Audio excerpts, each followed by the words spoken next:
Something is happening in Malaysia, and most Malaysians don't even realize how rare it is. In 2025, 42 million foreigners chose this country. Not Thailand, not Japan, not Bali, Malaysia. For the second year in a row, it became the most visited country in Southeast Asia. But tourism is only half the story, because something even stranger is happening. Foreigners aren't just visiting Malaysia anymore, they're staying. A massive global expat survey ranked Malaysia among the top 10 best countries on earth to live and work in. Top 10. And when it came to affordability, Malaysia ranked 9th in the world. Now pause for a second, because this isn't a country constantly screaming for attention online. Malaysia doesn't dominate headlines. It doesn't market itself like Dubai. It doesn't flex like Singapore. And yet, people keep arriving and quietly refusing to leave. I kept seeing comments like, "I came for 1 week. Now I've lived here for 5 years. This country changed my life. I've traveled everywhere." Malaysia felt the most human. That word stuck with me. Human. So I started digging deeper. I read the surveys, watched hours of expat interviews, scrolled endless forums. And honestly, the reasons foreigners love Malaysia are not what most people think. Because it's not just about beaches, or skyscrapers, or cheap living. It's something deeper, something you feel almost immediately after arriving. And once you notice it, you can't unsee it. First, the numbers. 42.2 million international visitors in a single year. That's not normal. That's more than Malaysia's own pre-pandemic record. And yes, it beat Thailand by millions.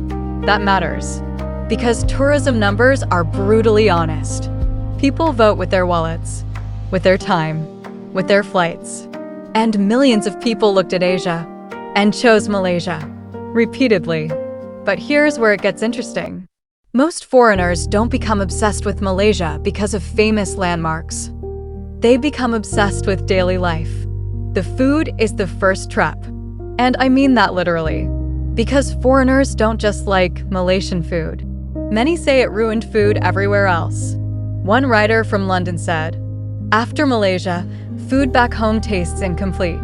And honestly, I understand what she meant. Because Malaysian food doesn't feel manufactured. It feels lived in. Malay flavors, Chinese techniques, Indian spices, not forced together by trend-chasing chefs, but blended naturally over generations. You taste history in one meal. A bowl of laksa isn't just food. It's centuries of cultures colliding successfully. And then comes the dangerous part, the price. In many Western countries, eating out feels stressful. In Malaysia, you can sit at a hawker stall, eat something unforgettable, drink teh tarik, stay for hours, and barely spend anything. That combination breaks people psychologically, because suddenly life feels lighter. And that's a theme you hear constantly from foreigners in Malaysia. Life feels lighter here. That's powerful, especially when you come from cities where survival has become a full-time job.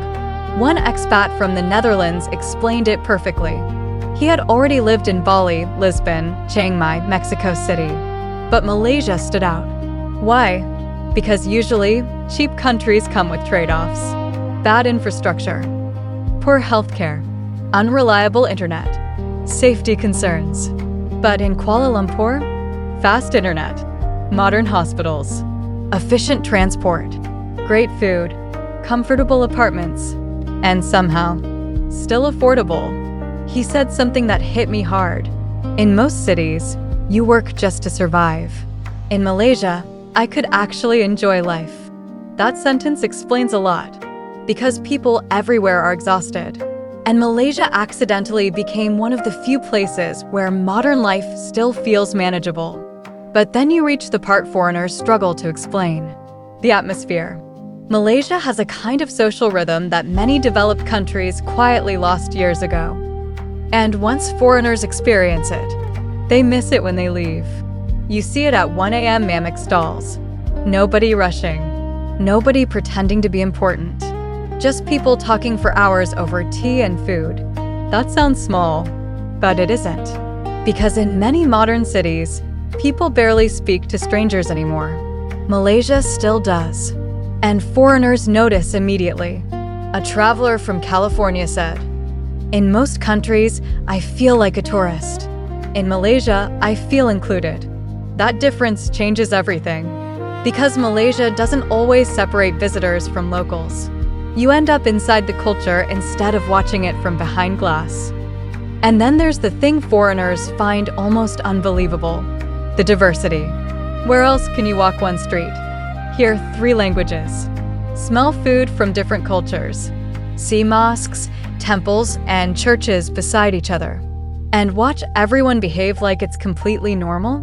Malaysia's multiculturalism doesn't feel staged. It feels functional. Messy sometimes, complicated sometimes, but real. And for many foreigners, that's fascinating. One professor who had visited over 50 countries said, "Malaysia is one of the few places where multiculturalism feels natural instead of performative." That's a huge statement, especially today. But maybe the biggest reason foreigners fall in love with Malaysia is this: balance.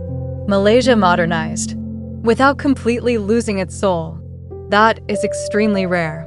Kuala Lumpur has skyscrapers, luxury malls, massive infrastructure projects. But underneath all that, life still feels human-sized.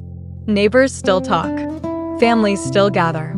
People still sit for hours doing absolutely nothing. And weirdly, that might be the real luxury now. Not wealth, not status, not speed, but having enough peace to actually enjoy your life. An Australian writer described Malaysia like this: "It feels like a country that modernized without becoming emotionally cold." I haven't forgotten that sentence since I read it. Because honestly, a lot of developed places became efficient, but lost warmth. Malaysia somehow protected parts of both. And maybe that explains everything. The 42 million visitors, the rising expat rankings, the people who came for 1 week and stayed for years. Foreigners aren't choosing Malaysia because it's perfect. They're choosing it because something about everyday life here still feels alive. And the strangest part? Many Malaysians are so used to it. They no longer see how rare it actually is. But the outside world does. Quietly. More every year. And I think this is only the beginning. Because if Malaysia keeps growing without losing that human feeling, this country won't just become Southeast Asia's tourism champion. It might become one of the most desired places to live on the planet. And honestly, that shift may already be happening. But here's the question nobody is asking. Can Malaysia keep this identity once the whole world starts paying attention? Because history shows something dangerous. The moment a place becomes globally desirable, it usually changes. Fast.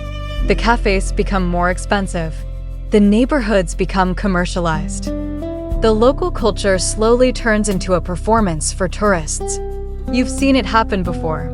Parts of Bali, parts of Bangkok, even cities in Europe.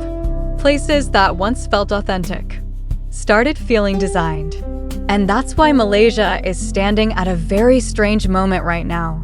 Because the country is growing rapidly, but somehow still feels grounded, at least for now. And foreigners feel that tension immediately. Many expats say Malaysia feels like Asia before hyper-commercialization took over everything. Modern, but not artificial. Developed, but not emotionally exhausting.